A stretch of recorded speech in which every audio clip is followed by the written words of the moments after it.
Alright, so we're at Stanborough Lakes in Hertfordshire. We're at Mitchell's swimming at the moment. I think it's peg 28, and he's going to take you through his swim layout. Yeah, that's right. I'm just going to take you through why I've chosen this sort of swim layout. And that's it really. Scott? I'm taking a match approach. Even though I'm sponsored by National Carp Angler, I'm practicing for tomorrow's match. We've got a memorial match for a club member that died here.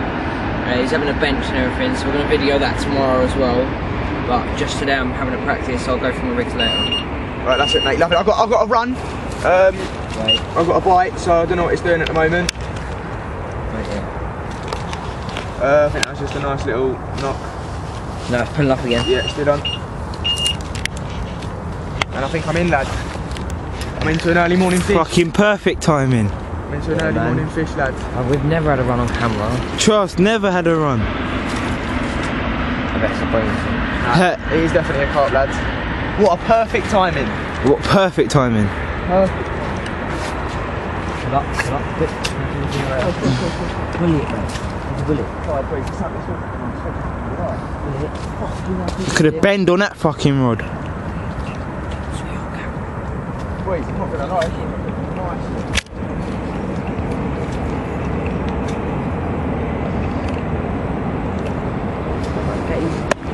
Come on.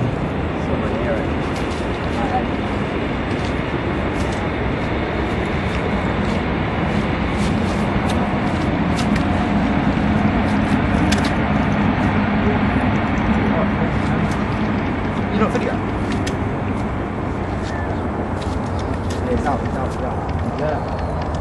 You got perfect. You got cooking kind of look at the hole. I was way too long. Well, perfect timing though, lad. Feels like a nice fish as well. I'll get the net and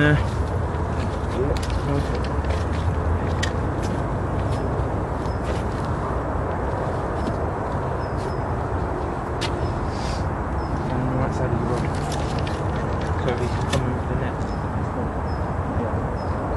Bully that up. We had a run by camera. That is nice for you, Mitchell.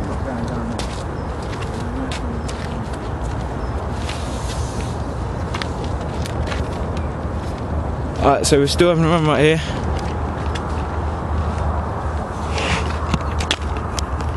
It's a nice common. Oh, that's a big one. No. It just shows you if you get your swim perfect and the bait correct, and tying up the correct rigs, this is just the result you get. Nash bait. Is that the black squid, that one? I think so, mate. I'm pretty sure it is, yeah. That's the black squid. That's on one spot. The other spot, That's a very nice comment. I've got a little Nash pop-up on the other one. I don't know why I've gone for a pop-up on this approach, really, because it's cold weather, the fish not really tend to be up high, but it's only about 10 inches off the bottom. But this one was caught on the bottom bait. Top result. Putting up a nice little fight. Well, perfect timing though, lads.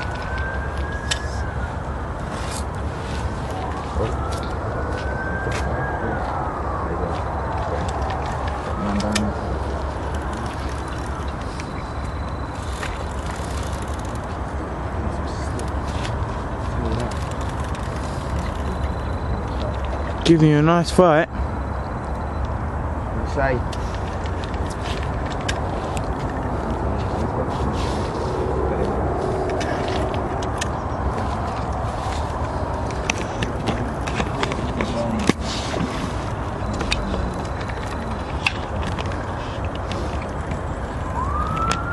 Alright, well, Abraham's just going to put it on pause for the meantime while we get this in, and we'll show you through fish care. Alright, so we netted it. We have got her in.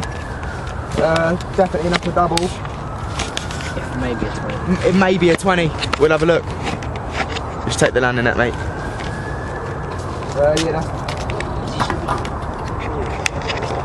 You videoing? Yeah. Take it off, bro. Take it off. Alright, well, what a result. We've been here 20 minutes. Perfect bit of fishing. This was caught on the Nash. Was that the monster squid, Scott? Black squid. the black squid. But yeah, he's a live one, and he's not a bad size, to be honest with you. So it's just getting down. He's alright. Just get your fingers in there. Right, so what a fish. What can we say? Top angling, innit, Scott? Top angling. Top angling, mate. Top angling. Just remember, if the fish tries to flap out your arm, just gently roll them into your forearms. What a fish to start off the session. What a fish. Basically, it's been 15 minutes since the last fish. That beautiful comment you saw, which was caught on camera, so it's not bad for a second episode. Basically, I'm just going to take you through my swim layout and why I've chose it for this specific swim, basically. Right, Scott, you can ask me some questions. I was just wondering why you've got your rods up high, why most people like them down low, sort of facing towards the water. Well, basically, I like sinking my lines very well, and I do sink my lines, as you know. And I think with the rods up high, I think it just looks better, as you can see there. See the rod tips are up? Yeah, I think it looks nicer as well. It does look quite nice, doesn't it? Yeah, why have you got your net and mat well out the way? The reason I've got that well out the way is because for another thing, casting, and the second thing, I don't want to, obviously when I cast, I don't want to clip the net and obviously rip my net.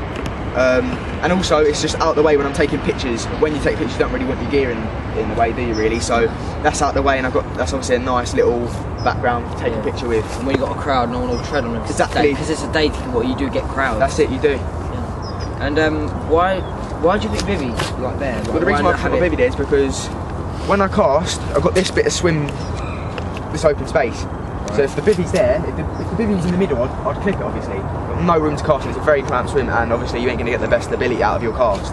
So I put my Vivi there so I don't catch anything.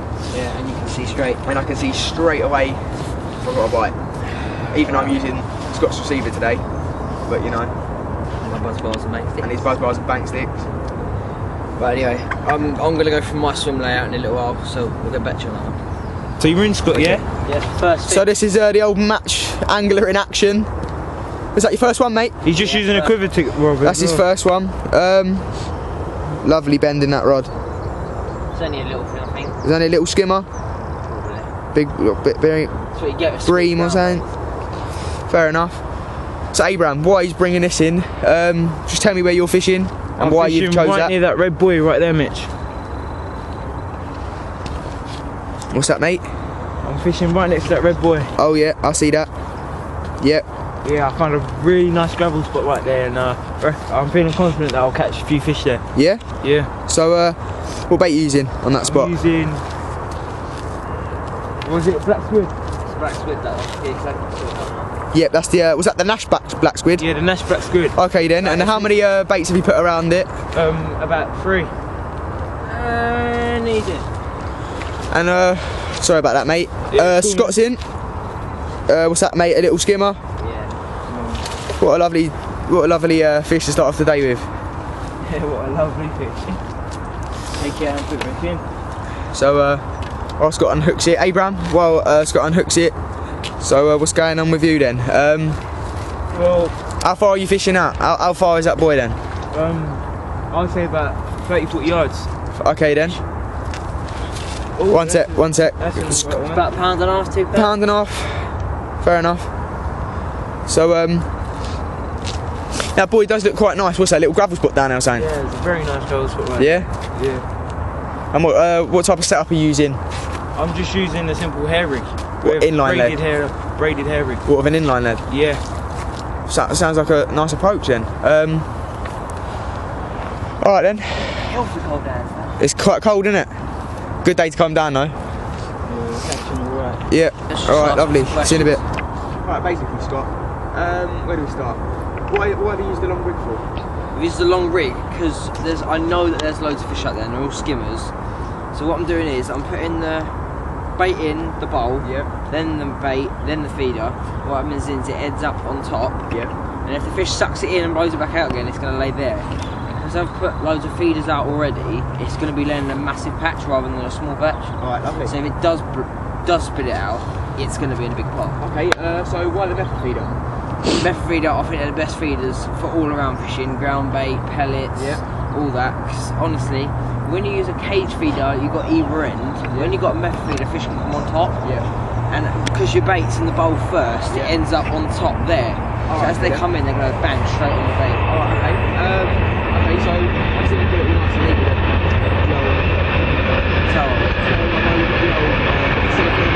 Yeah, follow that simple clip.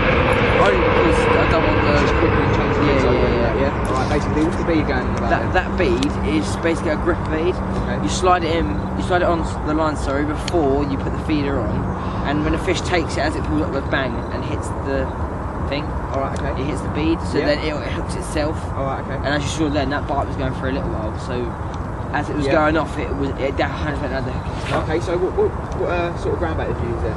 Quite nice, that is. It's an unnamed make actually, but it's got loads and loads of little bits in it, like dried maize, little red bits. I'm not even sure what they are. I've added some dynamite baits pellets into them. Yeah. And they seem to stick really well in the feeder. Yeah, for an unknown bait. What I mean, guys, that's one pretty nice. And it's really sweet as well. So what's the bowl going about then? Are you just going to show us how you do it? Set it up then, yeah? Put the bait in. Alright, you're going to show us a little cast with it as well then? Alright, lovely. I'll put the ground bait in. Just flatten it down a little bit. Put the feeder on. Yeah. And press down really hard, but try not to press that blue button because that blue button releases it. Okay. So if you just push really hard, press that blue button and lift the top. Oh, it hasn't stuck this time, but usually it just sticks on. That's right. Anyway guys, if you've got any questions about this, if you've misunderstood anything Scott said or I've said, just leave us a comment and we'll go through it again. Cheers. Show you whereabouts I'm fishing.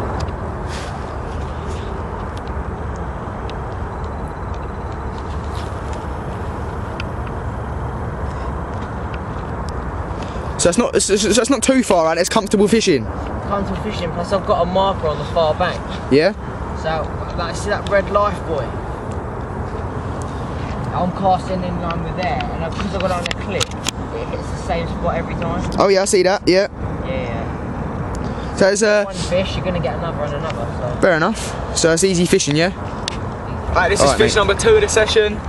As you can see, it's not far off 20. We didn't catch it on video. This one, look at this, absolutely beautiful fish. This is why we come to Stanborough on the day ticket session. Don't get much better than that, do you, Scott? No, not really. Absolutely top fish. This one is, I'm saying this is 20. We will weigh it. We will weigh it and we'll tell you at the end. We'll leave it in the description. Alright brother, so for 3 pictures. Alright, cheers. So guys, it's a quick update. Well, Mitchell's caught 2 fish, Scott's caught 2 fish. 3 fish. Oh, so 3 fish. Gone. Oh yeah. And I've caught nothing. At the moment. At the moment, but... What's the time, lads? Just gone 11:40. Alright, it's just gone 11:30. Yeah, so Scott's had 3 bream. I've had 2 carp, as you've seen on camera. That's about it so far, but they're still fishing the swim. And it's raining. And it's chucking it down, by the way, as you see. Absolutely chucking it down. You can't see that well, but it is chucking it down. But we'll update you if we get any more fish. Yeah, cheers. Basically, it's come to the end of the session now. We've all gone home. It ended up with me having 5, Mitch having 2, Aram still didn't catch any. He had a few knocks. He lost a couple of runs as well. We'll have this video up for you soon. That's all from me, really. Tight lines.